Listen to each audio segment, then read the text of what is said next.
Voici une initiation au mode de fusion. Je vais ouvrir l'image d'exemple fusion.psd qui est ici et je vais redimensionner ma fenêtre et ouvrir un second fichier qui s'appelle tattoo.psd. Alors vous l'avez deviné, le but ça va être d'intégrer le tatouage sur l'épaule du mannequin. Donc je sélectionne l'outil déplacement et je glisse le tatou sur l'autre fenêtre qui est en dessous sur le mannequin et je vais automatiquement rajouter un calque. Donc vous voyez que là le tatou est un petit peu grand, donc c'est pas grave, on va baisser l'opacité pour voir ce qu'il y a en dessous, c'est-à-dire l'épaule, parce qu'on va utiliser la transformation manuelle dans édition transformation manuelle et comme ça on va pouvoir redimensionner tout en voyant le résultat avec ce qu'il y a en dessous. Donc quand vous avez la taille que vous souhaitez, donc nous on va s'arrêter par exemple ici à peu près 50% de la taille d'origine, peut-être même un petit peu moins, ça fait un gros tatouage sinon, voilà. Je valide en cliquant sur la petite coche et maintenant j'ai la bonne taille. Alors vous remarquez que ce tatouage il n'est pas détouré, il est sur fond blanc. Alors c'est pas grave, vous allez voir qu'avec un simple mode de fusion, hop, on va prendre ici par exemple densité couleur plus, et bien je peux extraire le fond blanc tout en appliquant un contour sur mon tatouage. Je vais zoomer pour vous montrer. Hop, ici vous voyez que le tatouage s'incruste parfaitement sur la peau avec un petit effet d'ombré sur les contours. Et pour améliorer le tout, on va aller dans le filtre et on va appliquer un petit flou gaussien. Alors là, c'est le flou gaussien que j'ai appliqué dernièrement. Je vais revenir dans atténuation flou gaussien pour vous montrer voilà, les réglages que j'avais utilisés, c'est-à-dire 1,9 pixels. Alors 2 pixels, voilà, ça fait tout rond. C'est plus simple. Je valide en cliquant sur OK. Et comme ça, j'ai pu appliquer un petit flou sur la peau pour que le résultat soit un petit peu plus convaincant. Vous allez voir en dézoomant que l'incrustation est parfaite, il n'y a aucun problème. Simplement avec un mode de fusion, on peut, vous voyez, mélanger un calque avec un autre pour obtenir un résultat convaincant. Donc ça, c'était le mode densité couleur plus. Alors bien entendu, on ne va pas pouvoir tous vous les expliquer, mais là, je vous montre juste quelques exemples, si possible convaincants, d'application des modes de fusion. Donc je vais renommer densité couleur plus pour m'y retrouver. Et je vais maintenant vous montrer que l'on peut aussi changer la couleur d'une partie de l'image très facilement en utilisant simplement un calque supplémentaire, sans peindre sur la photo elle-même. Alors, je vais créer un nouveau calque justement, et je vais l'appeler couleur. Voilà, et je vais mettre son mode de fusion. Alors, d'ailleurs, tant que j'y suis, je vais redimensionner ma palette, puisque j'ai pas besoin du reste, voilà. Je vais mettre le mode couleur qui est tout en bas. Donc je prends couleur, et je vais par exemple repeindre ici. Ce qui est en rouge, je vais essayer de le mettre, on va dire, allez, alors vous prenez ce que vous voulez chez vous, mais moi je vais prendre par exemple un petit bleu, voilà.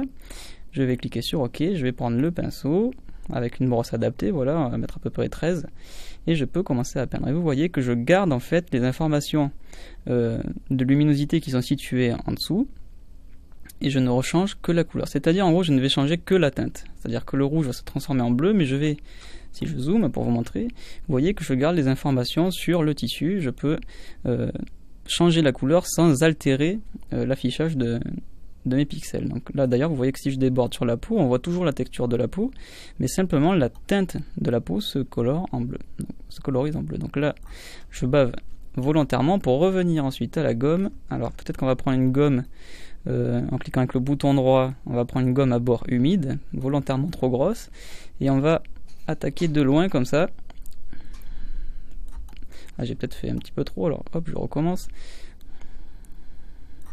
Hop, peut-être mettre un petit peu moins, voilà, pour essayer quand même de laisser la peau avec une vraie couleur de peau, parce une peau toute bleue, c'est pas très intéressant, voilà, bon. Il y a encore un petit peu de rouge qui sort, mais vous avez compris le principe. En mode couleur, vous pouvez simplement changer la couleur d'un objet qui se situe en dessous sans avoir à altérer le calque. Si jamais vous changez d'avis, eh bien vous pouvez tout simplement masquer. Et bien maintenant, si je dézoome, voilà de loin, on a déjà un sous-vêtement qui est bleu au lieu d'être rouge, alors que je n'ai pas du tout touché à ma photo d'origine. Alors, je vous invite à consulter la leçon sur cet outil ici, outil remplacement de couleurs, qui permet de faire ça d'une façon un petit peu plus automatique, mais qui en coulisses travaille lui aussi avec le mode couleur, avec le mode de fusion couleur. Donc vous verrez ça dans la leçon outil remplacement de couleurs, mais avec le mode de fusion couleur ici, on peut déjà commencer à avoir de bons résultats, vous le voyez à l'écran. Alors maintenant, on va voir un troisième mode de fusion, juste pour vous, encore une fois vous trouver un petit exemple concret d'application des modes de fusion. Alors je vais créer encore un nouveau calque que je vais nommer incrustation, car on va utiliser le mode de fusion ici, incrustation. Alors maintenant je vais prendre une couleur qui se rapproche de la couleur de la peau. Alors je vais zoomer un petit peu ici, voilà, pour voir un peu mieux. Je vais prendre la pipette, voilà, elle est ici, je me souvenais plus, voilà. ou vous appuyez sur la touche I pour aller chercher la pipette. Par exemple, j'étais avec le pinceau, si j'appuie sur I, hop, je passe avec la pipette et je prends par exemple voilà cette couleur. Ici, je vais dans le sélecteur, et alors là, je ne vais pas travailler en teinte mais en luminosité, et je vais prendre une couleur un petit peu plus foncée que la couleur de peau actuelle. Et donc, vous l'avez peut-être deviné, on va essayer de refaire un petit peu le bronzage. Donc on a pris une couleur un peu plus foncée, on est en incrustation. Je prends une brosse, alors, quand même un petit peu plus grande. Alors, je clique avec le bouton droit, on va prendre 200, c'est peut-être un peu énorme. Alors, on va prendre 100. Et vous voyez qu'en peignant, je peux changer la couleur de la peau. Alors là, ça fait peut-être un bronzage un peu artificiel. Mais vous voyez que très facilement, je peux changer uniquement la couleur de la peau avec simplement un outil de dessin. Donc, si je veux revenir, je vais dans historique, parce que là, je suis pas très content de ma couleur en fait. On va prendre peut-être quelque chose...